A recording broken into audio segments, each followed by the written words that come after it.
Morning, Latin. Can you hear me? Yes, mate. How you going? Yeah, spinners must be itching. You are in the land of spinners. How excited, how confident you are to take your good record in Asia forward? Yeah, it's pretty exciting to be here in Pakistan. Obviously, we haven't been here in 24 years or so, to be the first Australian team to come over here and to be a part of that is pretty exciting, something that we're pretty proud of as a group. So another really good training session today, just around the corner before, in 2 days' time, a pretty amazing test match will kick off. Tom Decent, please. Hi Nathan, just from your early inspection of the pitch, you're probably going to say you'd love, three spinners to play in this test, but do you think that it could be conducive to another spinner, and your early thoughts on that deck? It's interesting, to be honest. Our training facilities were actually training about 3 pitches over on the centre wicket, and it actually wasn't spinning that much. I know we've got a little bit more grass on the wicket that we're training on compared to what looks like the match wicket. But to be honest with you, I think we're very comfortable with where we sit within the Australian squad here. We've got enough people to cover all bases. So it's going to be an interesting conversation that Andrew McDonald, George Bailey and Pat Cummins have all together in their lead up. But whatever team we go out with, we're confident enough that we can play some really positive brand of cricket here in Pakistan. You're pretty bold before the Ashes, sort of saying that if the team played well, you really believe they could win 5-0. Got very close to that. Is Pakistan a different sort of challenge? I know Pat's spoken about maybe grinding out draws and sort of the series being a whole as being extremely important, as opposed to winning or trying to win necessarily every test.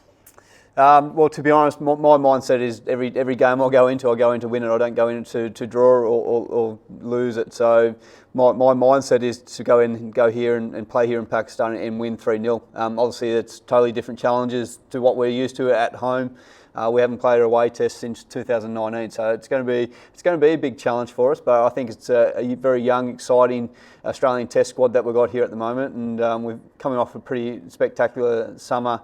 Back home has given the group a lot of confidence. We're working hard, we're training hard. So as I said, it's going to be a big challenge. But I'm going in this Test series thinking we're going to be performing and playing our best cricket to win 3-0.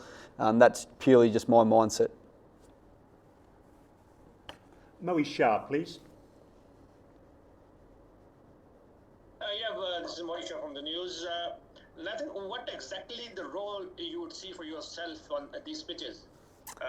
Do you think one spinner can alone, a touring spinner, one spinner would be enough on these pitches? Not sure, to be honest, mate. So I think my role is going to probably change across the Test matches. To be honest with you, I think there's going to be times where I'll be placed in a holding role, or where there's opportunity for me to play an attacking role. So whatever it is, we're well prepared to that. All bowlers in our squad are very well prepared to play whatever role it takes for Australian cricket to perform well. So it's going to be challenging, but I think as I keep saying, we've got the squad here to cover all areas that we may need to come across. So whatever role's required, I'll put my hand up and we'll do that for sure. Nick, please. Thanks so much, Ryan. G'day, Nathan. Obviously, you're not a selector, but if there was an opportunity for Australia to take 2 strike spinners into a Test match, do you have a preference as to who you'd like joining you in the starting line? There's no preference, to be honest. I think both Mitch and Ash are bowling extremely well. But we're very lucky. Even if you look at our top order, we've got guys like Marnus and Smithy, and also Travis who can bowl spin as well. So we're very lucky in that area. But as you said, I'm not a selector, and I don't have a preference. I think they're both bowling extremely well in the nets, and they're both putting their hand up for selection, as I am as well. 7 in Sydney, please. Nathan, Andrew McKinlay. Sorry about the unmuted mic before, I beg your pardon. Mate, you did make some bold statements about Mitch Swepson and backed him to be on this tour, and you were proved correct. I know you haven't seen the deck. I know it's a long way out, and that there's still a few days to go before probably even a selection meeting. But could you back him in these conditions, and just how much is he sponging off a bloke like Fahid Ahmed? Well, we actually haven't seen Farwood yet. He's still in isolation at the moment. But yeah, Sweppo's been around for a long time now in around our squad. He's always asking questions of not just myself, but all the other members of the support staff and playing squad as well. So whenever he gets his opportunity, I've got no doubt that he'll take his opportunity and run with it. I think he's been bowling extremely well. The games he's played for Australia in the white ball, in my eyes, he's performed very well as well. So he does have my backing, that's for sure. And if the opportunity does come, if we to play two to three spinners somewhere along this tour, but saying that, it's just not this tour we're focused on. It's a massive 12 months for the Australian cricket team. We've got a lot of subcontinent tours, as in Pakistan, Sri Lanka, then into India as well. So there's going to be some opportunity along the way for not just Sweppo and myself to stand up, but other players as well. So it's an exciting period for the Australian cricket. Thank you. Christy Doran, please. G'day, Nathan. Two questions, if I may.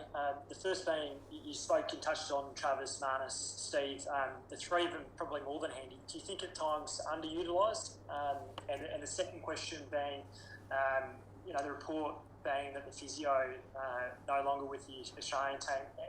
How's that actually kind of gone down with the players?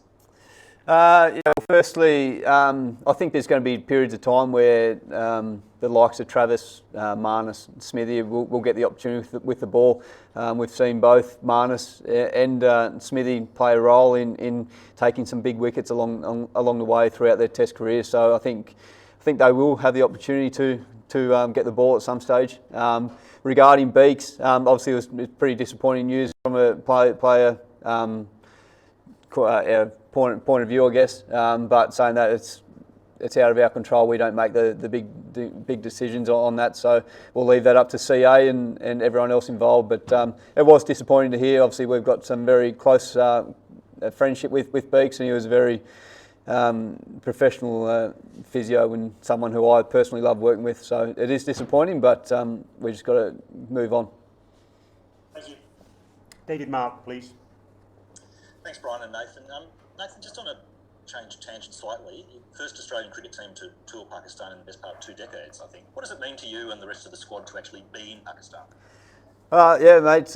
It's a pretty proud moment, to be honest with you. When you look around world cricket, and Pakistan haven't had the opportunity to have a lot of international cricket here over a number of years. So to be able to be the first Australian team to come to here to Pakistan to play.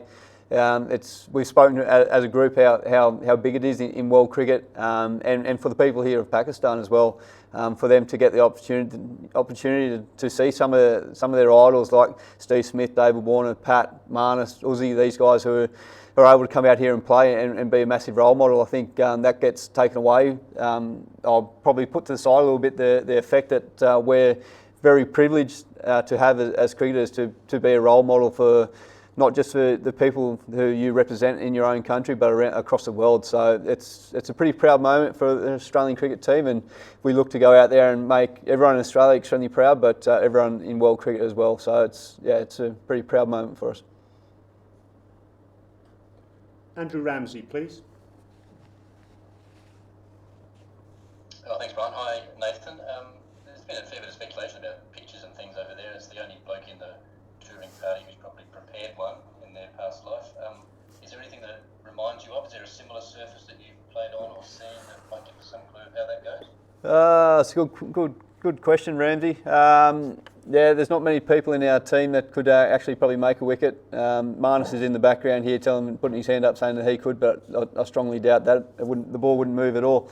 The surface probably is probably similar to. It looks similar to a UAE wicket at the moment. It's pretty. There's not much grass on it. Dare say it's going to be pretty shiny come day one. So I'm expecting it to be pretty good or pretty nice to bat on the first couple of days. Then look to hopefully spin and reverse swing may come into it. So yeah, it's a little bit different. It's not the type of wicket that I'd probably produce if I was still doing my curating stuff. But those days are long gone.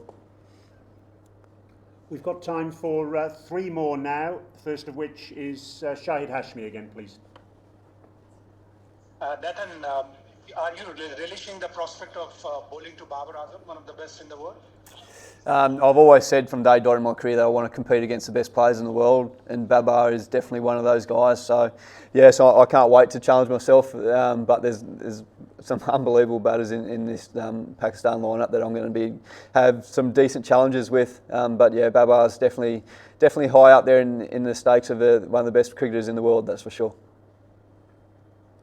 Arthur Feroz, please.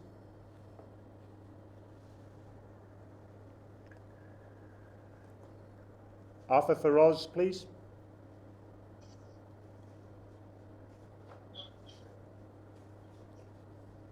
Okay. Next. Adris Malik, please. Thank you, Brian. Nathan, no doubt you are a top-class bowler and 400-plus wickets already you have. What do you think this wicket, when you see the Rawalpindi wicket, how many wickets it will allow you to add in your 400-plus? I'm not sure, mate, to be honest. It looks like it's going to be a good challenge for the Australian cricket team, probably something that a type of wicket that we're not used to, but that provides great challenges for our batting group and bowling group. So no doubt we'll have a really good training session today, prepare very well. Then hopefully it's got a few in the column there for me, but if we can take 20 wickets as Australian bowling squad, I'll be more than happy. Last of all, You need 20 more wickets. What's that? You are looking for 20 more wickets. As a bowling squad, we're looking to take 20 wickets in a test match, yes. Thank you very much. last question, Zahid Farooq Malik, please. It's going to be a headline.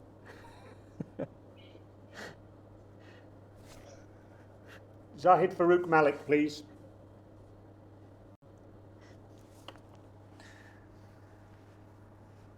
Next. Okay. Hello, Mr. Yes, Nathan. Can you hear me? Yeah, yep.